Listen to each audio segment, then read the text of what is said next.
మన ప్రభువును రక్షకుడైన యేసుక్రీస్తు వారి దివ్యమైన నామములో ఈ అనుదిన జీవమని కార్యక్రమంలో మిమ్మల్ని ప్రేమతో ఆహ్వానిస్తూ ఉన్నా. దేవుని మహాకృపలో గతించిన దినములన్నీ ఆయన ఉచితమైన కృపతో మనం బలపరచబడి మరలా ఈ రోజు ఈ రీతిగా ప్రభుని స్తుతించుకోవడానికి ప్రభు అయిన దేవుడు మనకు అనుగ్రహించిన ఈ భాగ్యమును బట్టి ప్రభుకు మహిమ కలుగును గాక. మీరందరూ క్షేమకరంగా ఉన్నారని నమ్ముచున్నాను. దేవుని వాక్యంలోనికి వెళ్దాం. ఈరోజు దేవుని వాగ్దానమును చూసుకున్నట్లయితే ఆదికాండ గ్రంథము 6వ అధ్యాయము 22వ వచనము. అట్లు నోవహు అట్లు చేసెను, దేవుడు అతనికి ఆజ్ఞాపించిన ప్రకారము యావత్తు చేసెను.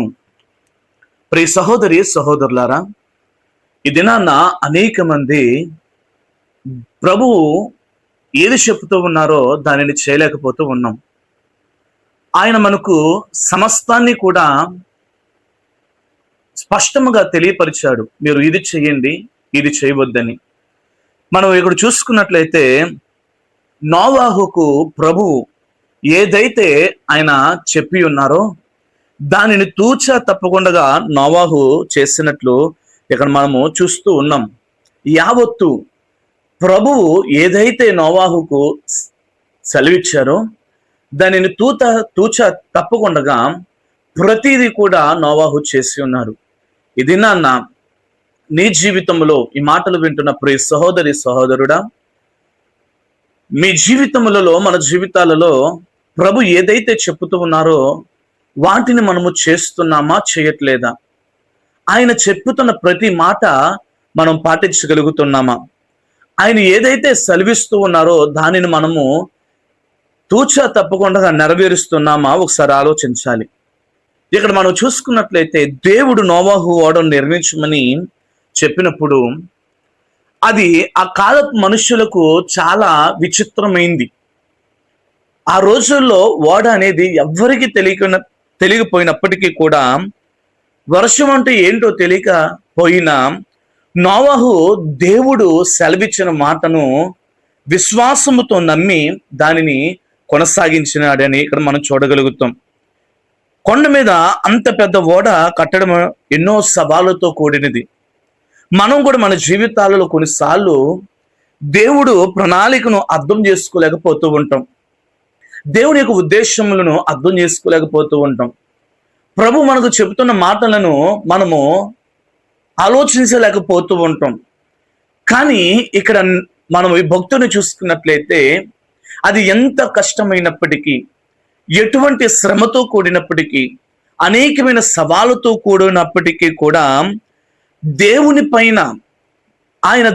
పైన నమ్మకముతో విశ్వాసముతో ముందుకు సాగాడని ఇక్కడ మనం చూడగలుగుతూ ఉన్నాం. మరి ఇది నాన్న ప్రభు నీ జీవితంలో ఏదైతే చెప్పుచూ ఉన్నారో అయినా దానిని నువ్వు తూచా తప్పకుండా నమ్మకముతో విశ్వాసముతో నువ్వు ముందుకు వెళ్ళగలుగుచున్నావా? ఒకవేళ ఈ దినాన నువ్వు ప్రభు చెబుతున్న మాటను బట్టి నువ్వు నడవలేకపోతున్నావనంటే మొట్టమొదటిగా నువ్వు గ్రహించాల్సింది ఆయన మీద నీకు నమ్మకం అనేది పరిపూర్ణంగా లేదు, విశ్వాసము పరిపూర్ణంగా లేదు.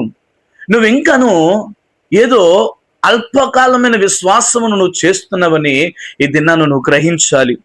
ఆయన మాట పైన నమ్మకం ఉంచి ముందుకు సాగడం ఎంతో ముఖ్యమని ఇక్కడ మనకు భక్తుడు సెలవిస్తూ ఉన్నాడు. నోవాహు తన సొంత తెలివితేటలను ఇక్కడ వాడలేదు, కానీ దేవుని ఆజ్ఞ ప్రాముఖ్యత ఇచ్చి, ఆయన ప్రాముఖ్యత ఎవరికి ఇచ్చారనంటే తన కుటుంబానికి కాదు, తన శక్తినికి బాటి కాదు, తన చుట్టూ ఉన్న ప్రజలకు ప్రాముఖ్యత ఇవ్వలేదు. కానీ ప్రభు ఏదైతే ఆజ్ఞాపించాడో ఆ మాటకు నోవాహు విధేయత చూపి ప్రాముఖ్యత ఇచ్చి ముందుకు సాగాడు. ఆయన చెప్పినదంతా తూచా తప్పకుండా చేశాడని నేను ఇక్కడ మనము చూడగలుగుతున్నాం. ఇది నన్ను నువ్వు కూడా దేవుడు నీకు ఏదైతే చెప్తూ ఉన్నాడో నీ ఆశీర్వాదాన్ని బట్టి, దేవుడు ఏదైతే చెప్తూ ఉన్నాడో నీ సురక్షతకు, ప్రభు ఏదైతే నీకు సెలవిస్తూ ఉన్నాడో నీ భద్రతకు, ప్రభు ఏదైతే చేయమని చెప్తూ ఉన్నాడో నీ ఆశీర్వాదానికి, ప్రభు ఏదైతే చెబుతూ ఉన్నాడో నీ చుట్టూ ఉన్న ప్రజలందరికన్నా నువ్వు ఒక ప్రత్యేకంగా మార్చబడాలని దాన్ని నీ దినాన్ని నువ్వు గ్రహించగలుగుతూ ఉన్నావా? నువ్వు ఇంకా గ్రహించలేని స్థితిలో ఉండి ప్రభు ఏదైతే చెప్పుచూ ఉన్నాడో ఆయన దాన్ని ప్రభు ఏదైతే చెబుతూ ఉన్నాడో దానిని చేయలేని స్థితిలో నువ్వు ఉన్నట్లయితే ఈ ఉదయకాల సమయం ప్రభు నీతో మాట్లాడుతూ ఉన్నాడని మర్చిపోవద్దు. నీ ఆశీర్వాదానికి ప్రభు నీకు కొన్ని నిబంధనలను ఇస్తూ ఉన్నాడని మర్చిపోవద్దు. సంపూర్ణ విధేయత ఇక్కడ నోవాహు చూపినట్లు మనం చూడగలుగుతున్నాం. సంపూర్ణ విధేయత విజయానికి రహస్యంగా మార్చబడ్డది. సంపూర్ణ విధేయత నీ జీవితానికి తొలిమెట్టుగా కనిపిస్తుంది. సంపూర్ణమైన విధేయత, సంపూర్ణమైన నమ్మకము నిన్ను ఆయన ఎద్దుకు చేర్చేదిగా, అనేకులు ఎదుట నిన్ను కనపరిచేదిగా ఉంటదని నువ్వు మర్చిపోవద్దని ప్రభు పేరట మనం చేస్తున్నా. నోవాహు దేవుడు చెప్పిన వాటిలో అన్నిటినీ చేశాడు, కొన్నిటిని చేయలేదు. ఇక్కడ నోవాహు ప్రభు ఏదైతే చెప్తూ ఉన్నాడో వాటన్నిటిని చేసి కొన్ని వదిలేయడం, కొన్ని మర్చిపోవడం, అయ్యో ఇది నా వల్ల కాదు, ఇది నేను చేయలేను, వాళ్ళు ఏదో అనుకుంటారు, అయ్యో నేను తక్కువవాడిగా కనిపిస్తానని నోవాహు ఎంత మాత్రం కూడా భయపడలేదు. ఎక్కడ ప్రభు ఏదైతే తన జీవితంలో చేయమని చెప్పాడో వాటన్నిటిని కూడా చేశాడు. ఆజ్ఞాపించిన యావత్తు కూడా నోవాహు చేసినట్లు ఇక్కడ చూసుకుంటున్నాం. యావత్తు అంటే ప్రతి చిన్న విషయాన్ని కూడా శ్రద్ధతో చేశాడు. ఇది నా ప్రభు ఏదైతే నీకు చెప్తూ ఉన్నాడో దాన్ని నువ్వు శ్రద్ధతో చేయగలుగుతూ ఉన్నావా? నీకు ఇష్టం వచ్చిన వాటిని నువ్వు చేసి, నీకు కష్టంగా అనిపించినవి, అయ్యో ఇది నీకు లాభకరంగా రాదు, అయ్యో ఇది నాకు నష్టంగా ఎంచబడుతుందని ఆలోచించి దేవుడు చెప్పిన మాటలను ప్రక్కన పెడుతున్నావా? అయితే ప్రభు ఇది నీతో మాట్లాడుతూ ఉన్నాడు. తల్లి, నిన్ను గొప్ప చేసుకోవడానికి కాదు పనులు చేయాల్సింది, నిన్ను నువ్వు మహిమపరుచుకోవడానికి కాదు పనులు చేయవలసింది. అది కష్టమైన నష్టమైన ప్రభు నీకు ఏదైతే చెప్తూ ఉన్నాడో దాన్ని నువ్వు తప్పకుండా చేయవలసిన బాధ్యత నీకుంది. నువ్వు ఎప్పుడైతే ఆ రీతిగా చేయగలుగుతావో అప్పుడు దేవుని యొక్క ఆశీర్వాదాన్ని పొందుకోగలుగుతావని మనం చూడగలుగుతాం. మనం చూసినట్లయితే మనం కూడా కొన్నిసార్లు దేవుని మాటలో విధేయత చూపించలేకపోతూ ఉంటాం. మనకు నచ్చినవి మాత్రమే మనం చేస్తాం, నచ్చినవి మాత్రమే మనం పాటిస్తాం. సావకుడు చెప్పినప్పటికీ కూడా సావకుడు చెప్పినది కొన్నినే మనం పాటించగలుగుతాం, మనకి ఇష్టం లేనివి మనం వదిలివేస్తాం. ఆ రీతిగా నువ్వు ఉండకూడదు. ప్రభు ఏదైతే నీకు సెలవిస్తున్నాడో వాటిని చేయాలి. కానీ దేవుడి నుండి సంపూర్ణ ఆశీర్వాదం పొందాలంటే ఆయన వాక్యాన్ని సంపూర్ణముగా లోబడి, ఆయన వాక్యానికి సంపూర్ణతగా విధేయత చూపి, మనం విధేయత కలిగిన బాటలో మనం నడిచేవారిగా మనం ఉండాలని ప్రభు పేరట మనం చేస్తూ ఉన్నాం. మన విధేయత దేవుని హృదయాన్ని గెలుచుకుంటుందని మర్చిపోవద్దు. ఓపికతో కూడిన పని నువ్వు చేయి. దేవుని ఎదుట ఓపికతో నువ్వు దేవుని సన్నిధిలో పని చేయడం మొదలుపెట్టు. ప్రభు నిన్ను ఆశీర్వదిస్తాడు. కొన్నిసార్లు నువ్వు చూసే ఆశీర్వాదం, నువ్వు చేసే ప్రార్థనలకు కూడా నీకు ఒక్కొక్కసారి సమాధానం రాదు.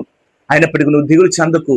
ఓపికతో ప్రభు నువ్వు నా జీవితంలో కార్యం చేయగలుగుతావని నమ్మకముతో దేవుని విశ్వాసం ఉంచు సహోదరుడా. ఆయన నీ జీవితంలో, నీ హృదయంలో, నీ ప్రాంతంలో నిన్ను మహిమపరిచేవాడిగా ఆయన నిన్ను బలపరుస్తాడని మర్చిపోద్దు. ఓపికతో, నమ్మకముతో, విధేయతతో ఆయన చెప్పినదంతా నువ్వు చెయ్యి. ఆయన నిన్ను మహిమపరుస్తాడని ప్రభు పేరటి మాటలు తెలియపరుస్తున్నా. ప్రార్థన చేసుకుందాం. మహాగణుడైన మా తండ్రి, కృపగలిగిన యేసయ్య, విధేయతతో నీకు మొరపెట్టినట్లయితే మాయడలను కృప చూపించేవాడవని నేను నమ్ముతూ ఉన్నాను. సంఘాన్ని నువ్వు బలపరచు అయ్యా, నీ బిడ్డలందరినీ బలపరచు. ప్రతి సంఘములను ఆశీర్వదించి ప్రతి ఒక్క విశ్వాసిని బలపరచమని, కృపతో నింపమని, ఈ మాటలు నీ బిడ్డల హృదయాలు ఫలభరితంగా మార్చమని, ఈ దినమంతా నీ కృప, దీవెన, శక్తి, బలము మా జీవితంలో జరిగించమని, ప్రతి బిడ్డ చేసుకుంటున్న ప్రతి ఒక్క పని పాటలో కాపుదల దయచేయమని యేసయ్య నామములో అడుగుచున్న మా పరమ తండ్రి, ఆమేన్. God bless you. ప్రభు మిమ్మల్ని, మీ కుటుంబమును దీవించి ఆశీర్వదించిన దాకా. ఆమేన్.